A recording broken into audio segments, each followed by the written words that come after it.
Selamat malam jemaat GPKDI, saudara-saudara sekalian. Perkenalkan, nama saya Dolan Juar. Saya melayani di Yayasan Kasih Indonesia Menuai. Kami memperlengkapi gereja dalam hal pembinaan, baca Alkitab, Kambium, dan Evangelism Explosion. Malam hari ini saya mau menyampaikan renungan yang diambil dari Yohanes pasal 2 ayat 1 sampai 11. Mari kita perhatikan Alkitab kita. Yohanes pasal 2 ayat 1 sampai 11. Demikianlah firman Tuhan. Pada hari ketiga ada perkawinan yang di Galilea dan ibu Yesus ada di situ. Yesus dan murid-muridnya diundang juga ke perkawinan itu. Ketika mereka kekurangan anggur, ibu Yesus berkata kepadanya, "Mereka kehadir." Kata Yesus kepadanya, "Mau apakah engkau daripadaku, ibu? Saatku belum tiba." Tetapi ibu Yesus berkata kepada pelayan-pelayan, "Apa yang dikatakan kepadamu, buatlah itu." Itu ada 6 tumpayan yang disediakan untuk pembasuhan menurut adat orang Yahudi, masing-masing isinya 2-3 buyung. Yesus berkata kepada pelayan-pelayan itu, "Isilah tempayan-tempayan itu penuh air," dan mereka pun mengisinya sampai penuh. Lalu kata Yesus kepada mereka, "Sekarang cedoklah dan bawalah kepada pemimpin pesta." Lalu mereka pun membawanya. Setelah pesta itu mengecap air yang telah menjadi anggur itu, dan ia tidak tahu dari mana datangnya, tetapi pelayan-pelayan yang mencedok air itu mengetahuinya. Ia memanggil mempelai laki-laki dan kepadanya, "Setiap orang menghidangkan anggur yang baik dahulu, dan sudah orang puas minum, barulah yang kurang baik. Akan tetapi engkau menyimpan anggur yang baik sampai sekarang." Hal ini dibuat Yesus di Kana yang di Galilea sebagai yang pertama dari tanda-tandanya, dan dengan itu ia telah menyatakan kemuliaannya, dan murid-muridnya percaya kepadanya. Jemaat sekalian, saudara-saudara sekalian, renungan kali ini saya kasih judul Just Do It. Lakukan saja. Saya teringat pada waktu perkuliahan di kampus saya di STT Bandung. Lalu kami ujian bahasa Ibrani yang kedua. Pada waktu memang soal yang diberikan sebagian besar menganggap itu sulit, sehingga sebagian besar mengeluh, ya, seolah-olah memprotes dosen yang memberikan soal ujian itu. Tapi saya pikir bagi saya memang juga merasa sulit. Tapi yang saya pikir, ya saya kerjakan saja, ya kerjakan saja. Nah saudara-saudara, memang saya ujian yang saya kerjakan itu tidak maksimal, dan teman-teman juga merasa tidak maksimal. Tapi waktu nilai keluar, saya mendapatkan nilai yang bagus dibandingkan dengan teman lain yang mengikuti ujian pada saat itu. Di situ saya melihat bahwa sebenarnya nilai yang saya dapatkan itu mungkin kemampuan saya tidak sampai segitu, tapi karena tidak komplain, tidak protes, ya, mungkin itu ada satu penilaian tersendiri dari dosen bersangkutan, sehingga dia memberikan nilai yang bagus kepada saya. Nilainya berapa, saudara-saudara? Nilainya A-. Ya, dosen memberi soal, ya saya kerjakan saja, lakukan saja. Nah, kalau ada yang lebih dari dosen, kedudukannya lebih tinggi dari dosen, ya, menyuruh kita mengerjakan sesuatu, melakukan sesuatu, apalagi yang lebih melebihi dari manusia yang menyuruh kita melakukan sesuatu, ya. Nah, bagaimana seharusnya kita menyikapinya? Apakah kita merasa sulit, ya? Secara akal kita pikir ini tidak bisa saya lakukan.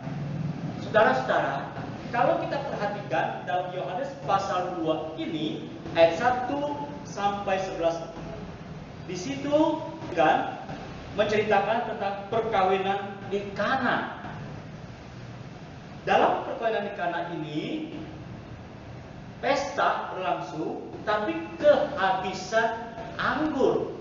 Ya. Lalu ibu Yesus meminta kepada Yesus untuk melakukan sesuatu. Ya, ibu Yesus berkata kepada pelayan-pelayan, apa yang dikatakan kepadamu itu, atau saya sederhanakan, just do it. Ya, lakukan saja. Ya, nah, memang melakukan saja kadang-kala tidak susah, itu mudah. Tapi apa yang harus dilakukan pelayan-pelayan ini? Yesus menyuruh mereka di dalam ayat ke-7 tempayan yang penuh dengan air.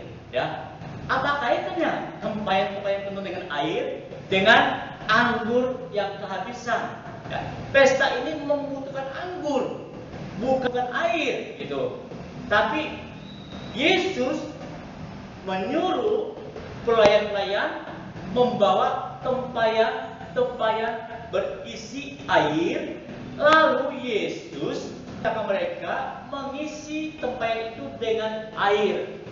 Nah, kalau tempayan itu pikir ya dengan akal sehatnya, loh, Yesus ini aneh ya. Kita anggur, kami disuruh isi air, ya. Karena mereka itu pelayan, kalau mereka melakukan, mereka pikir juga nanti dimarahin, ya, sama mempelai, atau pada saat itu ada pemimpin pestanya, nanti akan dimarahi sama pemimpin pestanya, ya. Mereka akan mengalami kesulitan nantinya. Tapi mereka belajar mendengarkan apa yang dikatakan Yesus. Begitu dikatakan, ya, isilah tempayan itu dengan air. Di sini disebutkan ada berapa tempayan, ya, di dalam ayat ke-7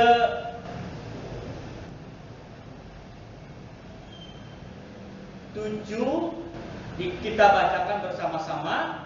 Yesus berkata kepada pelayan-pelayan itu, isilah tempayan itu penuh dengan air, dan mereka pun menginya sampai penuh.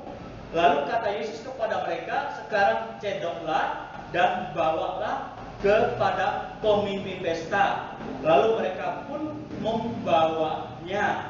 Ya, nah, tempayan itu kalau tidak salah jumlahnya itu di dalam ayat 6 dikatakan di situ ada 6 tempayan diisi air dengan penuh.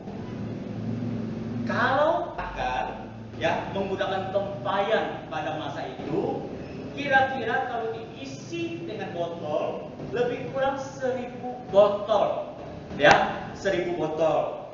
Nah, air yang di 6 tempayan itu, ya, kalau dipindahin ke botol-botol sekarang ini lebih kurang ada 1000 botol. Setelah disuruh isi air, Yesus perintahkan bahwa ayat 8 mengatakan, bawalah kepada pemimpin pesta ini. Ya, kalau mereka coba pikirkan dengan akal sehat mereka, ngapain, ya enggak, bawa air, ya, yang isinya air kepada pemimpin pesta. Loh, ya, ini kan nanti bisa disalahkan, ya. Mungkin mereka bisa saja tidak dapat upah yang pantas itu karena mereka melakukan satu kesalahan, atau mungkin mereka lain-lain tidak dipakai lagi sama pemimpin pesta ini. Nah, di sini kita lihat luar biasanya para pelayan itu, mereka mau mengikuti apa yang dikatakan Yesus. Mereka mau membawa tempayan, mereka mau mengisi air, lalu membawa tempayan isi air itu kepada pemimpin pesta. Ya, dengan kata sederhana di sini Yesus katakan pada mereka, lakukan saja, just do it, lakukan saja, dan mereka melakukan, ya, seperti yang Yesus katakan. Ya, Mereka bawa pemimpin pesta. Saudara-saudara, apa yang terjadi? Waktu pemimpin pesta ini ya mencicipi air dalam tempayan, wah, rasanya ya sudah berubah. Lagi ya, tapi rasanya seperti anggur. Bahkan di dalam ayat 9 dikatakan setelah pemimpin pesta itu mengucap air yang telah menjadi anggur itu, dan ia tidak tahu dari mana datangnya, tetapi pelayan-pelayan yang mencetak air itu mengetahuinya. Ia ini maksud pemimpin pesta ini memanggil mempelai laki-laki dan berkata padanya, setiap orang yang menghidangkan anggur yang baik dahulu dan sesudah itu orang puas minum, barulah yang kurang baik. Agar tetapi engkau menyimpan anggur yang baik sampai sekarang. Jadi pemimpin pesta ini setelah mencicipi air itu yang sekarang rasanya sudah jadi anggur, dan anggur itu lebih baik dari anggur sebelumnya yang sudah kehabisan. Ya, kita lihat sesuatu terjadi. Air menjadi anggur, anggur yang lebih baik dari anggur sebelumnya. Kalau kita tahu dalam proses pembuatan anggur itu akan semakin baik kalau disimpan semakin lama. Ya, bayangkan ini orang mengadakan pesta, ya, berapa hari pesta dilakukan? Memang pada waktu itu kadang-kadang pesta itu berhari-hari, ya enggak? Diduga ya kalau lama ya mungkin sekitar 7 hari, 1 minggu gitu. Nah, proses ini terjadi berapa hari?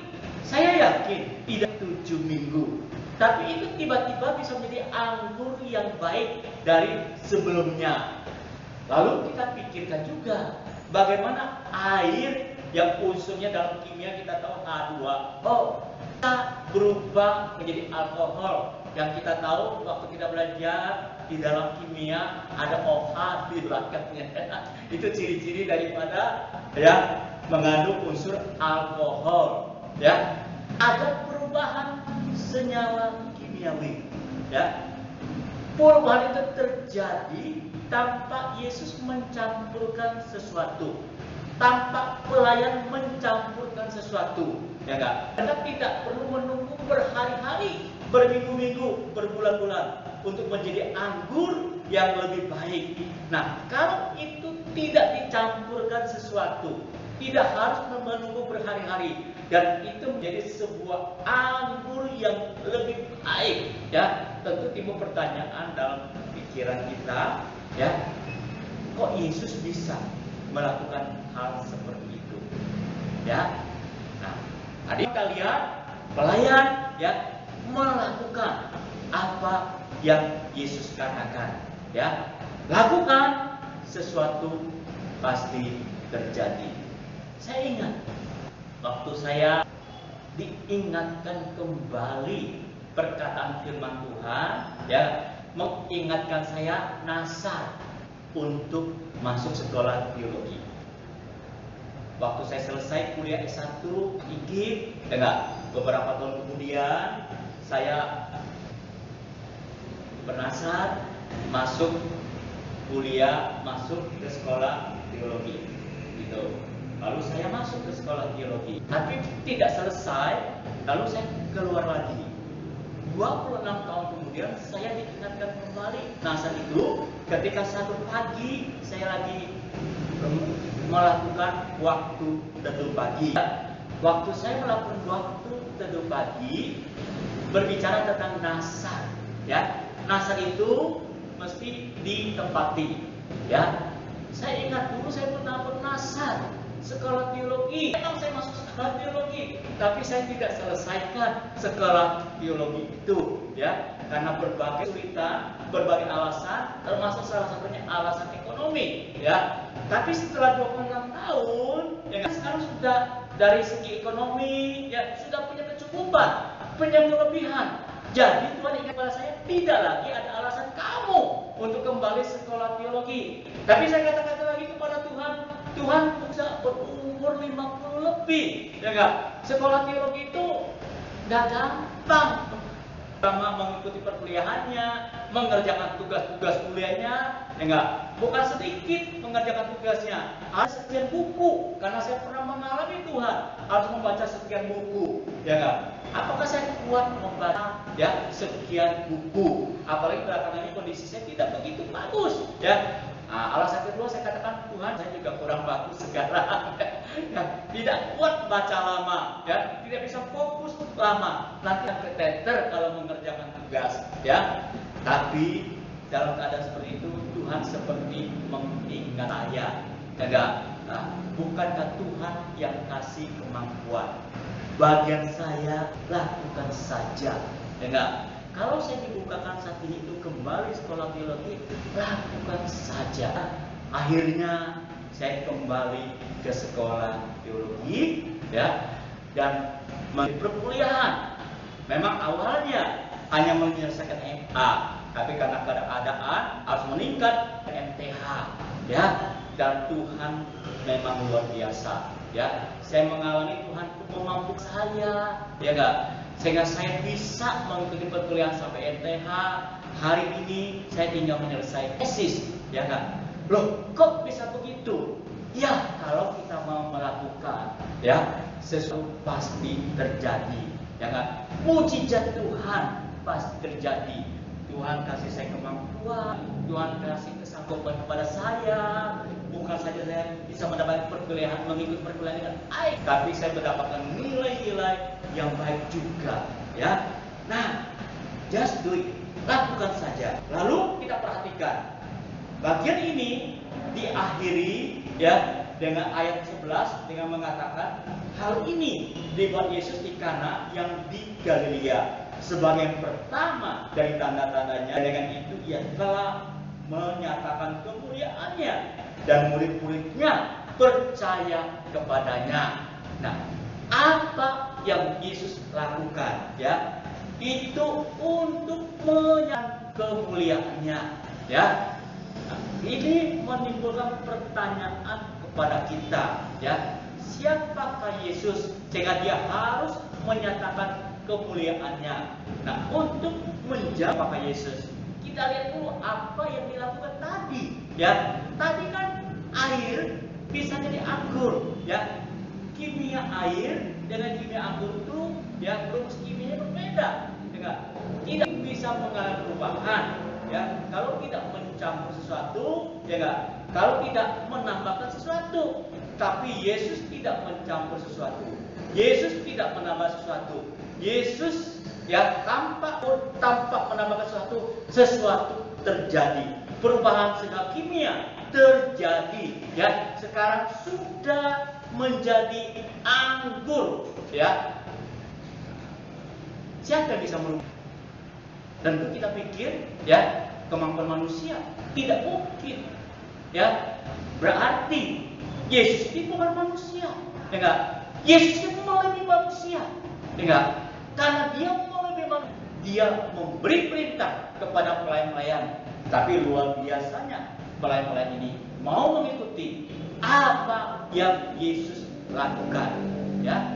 Nah, kalau kita bertanya, Yesus, memang di sini belum diberikan jawaban, ya. Tapi kita lihat bahwa Yesus itu bukan manusia biasa, ya. Yohanes 14 ayat 6.